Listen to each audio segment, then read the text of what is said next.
This is a true story from my childhood. My family lived in a beautiful valley with a rich history. George Washington's headquarters, the Rockefeller Estate, and Sleepy Hollow were just a few local places with their own ghost stories. There were so many graveyards in the area that my school bus would pass at least one each and every day, the closest one being just 1 minute away from home. I never felt safe at night. I would wake up my younger sister, begging her to escort me to the bathroom or the kitchen, almost every night. Otherwise, I'd run as fast as I could there and back. I know it might sound dumb, but I couldn't shake the feeling that something was lurking in the shadows, watching me. At the same time, I didn't believe in ghosts. I was a smart kid that loved science and constantly made experiments. I placed cameras under the living room couch to try and catch Santa in the act of delivering presents. And when my mom wouldn't let me, I knew it was her. I had a microscope where I looked at the cells of many things, plant leaves, a strand of my own hair, flowers, and I collected cheap glass bottles at garage sales to preserve my specimens.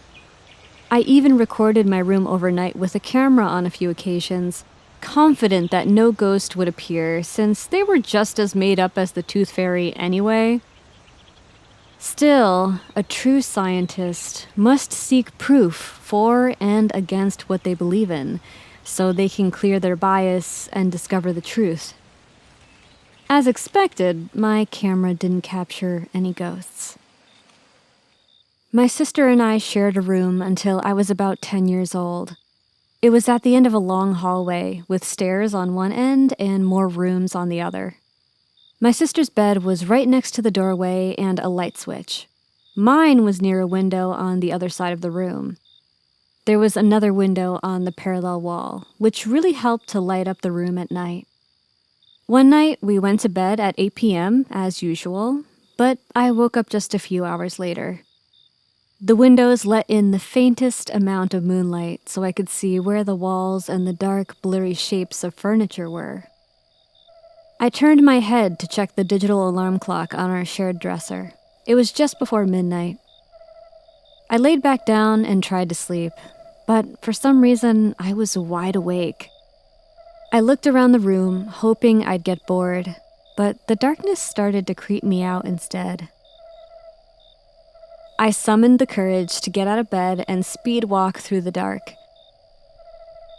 As I get closer to the open doorway, I look around the room and in the hallway, as I always do, worried that something is hiding in the shadows. That's when I saw a bold, misty silhouette with a hat and laser red eyes at the top of the stairs. It was darker than darkness itself, somehow standing out against the pitch black night, taller than a human, and it walked so slowly that my brain could barely register that it was moving at all. But it was. Its head was already swiveling in my direction by the time I saw it, quickly locking eyes with me as it silently shifted its body to move down the hallway. Fear gripped me so hard that I was paralyzed for a few seconds. I held my breath, not daring to scream and potentially draw any more attention to myself. My first instinct was to hide. I ran to the other side of the room and rushed under the blankets, facing the opposite direction of the doorway. I closed my eyes and stayed still under the blankets, hoping it wouldn't be able to find me and leave.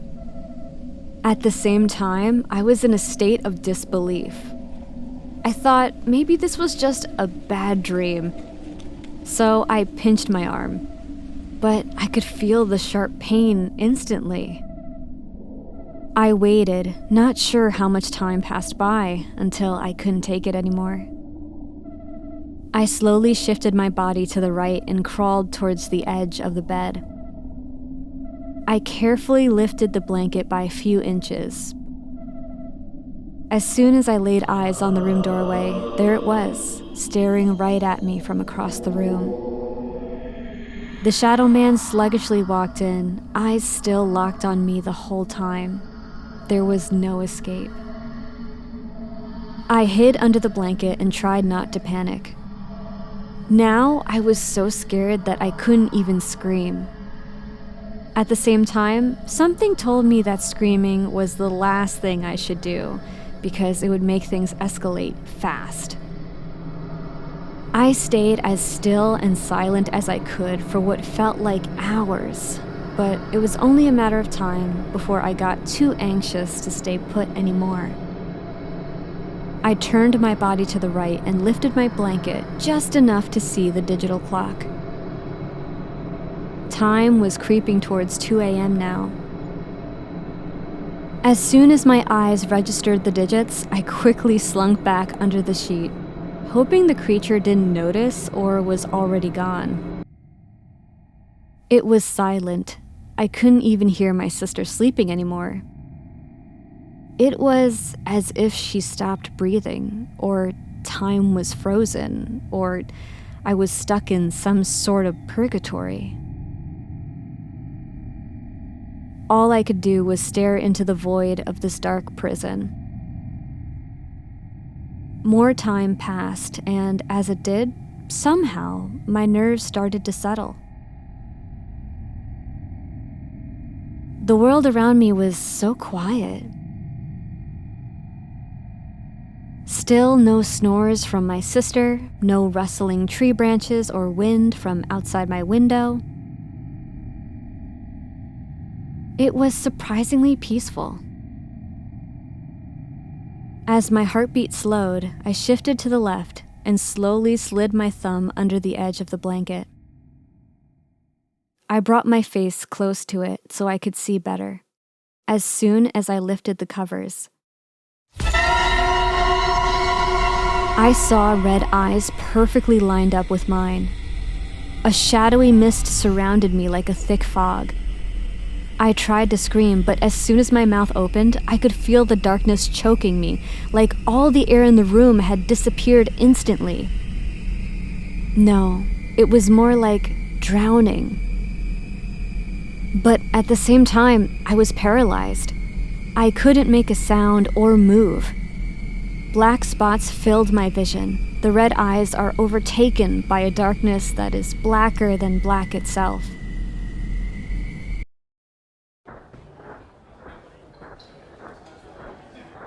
The low rumble of marching feet and human voices break through the quiet. Then the sound of an elephant's trumpet bursts through the dark. I jolt out of bed with a gasp. The sun is shining through my window and dancing on my bed. I look to the right. My sister's messy sheets say that she woke up ages ago.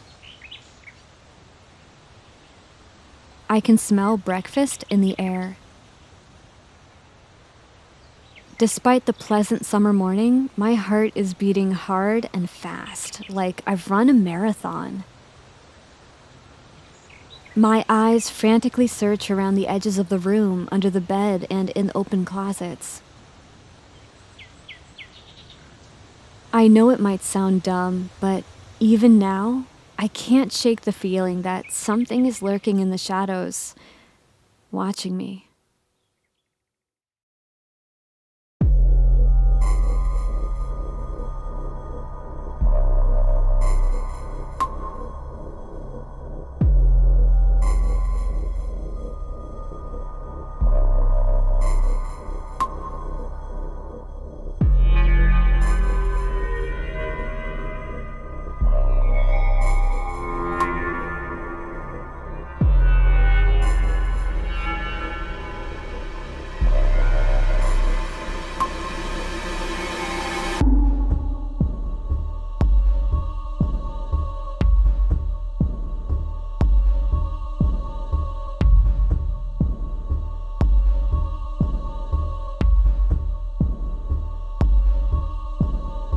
Over the years, I did research, trying to figure out what I saw that night. I searched on Google for terms like shadow, silhouette, and dark figure until I discovered shadow people. They tend to be described in one of three ways: a friendly spirit of a person that has passed on, an evil spirit or demon, or a visual hallucination, either due to vision being impaired in the dark or a phenomenon known as pareidolia, which is the tendency to perceive a specific, often meaningful image in a random or ambiguous visual pattern. Light, shadow, and texture play a role. A good example of this is seeing familiar shapes or faces in craters on the moon. While paranormal experts and spiritual people believe that the Hat Man is a supernatural being, psychology experts claim that he's a kind of sleep paralysis demon. If you've ever experienced sleep paralysis, you know how strange and scary it can be. You're aware of your surroundings, but your body is paralyzed. Experts believe that when sleep paralysis strikes during the REM stages of sleep, people can hallucinate while they're still awake and see the Hat Man. But even with that explanation, some things just don't add up. Shadow people have been sighted throughout human history, even before the age of the internet. So while some experts believe that the Hat Man could be inspired by popular horror or mystery movies, this doesn't explain sightings that happened before the film industry, as we know it today, even existed. Then there's the mystery of how people from various cultures throughout the world spotted the same tall, masculine figure with a fedora, trench coat, and sometimes even red, glowing eyes. Sometimes reports of shadow people have slight variations in appearance or situation, but they are remarkably consistent for a supposed hallucination, which makes the phenomena even more mysterious. Many people saw the Hat Man for the first time as a child and didn't believe in ghosts, just like me. That experience changed my life forever and is what opened me up to the possibility of the paranormal and ghosts. How are these beings transcending both time and space? Are they ghosts or inventions of our psychology or physiology or all of the above? While I don't have an explanation for what happened, I don't know for sure what I saw. What I do know is that I believe in the paranormal. I must. I don't have any other choice. And maybe, at the end of the day, that's the point of the Shadow Man.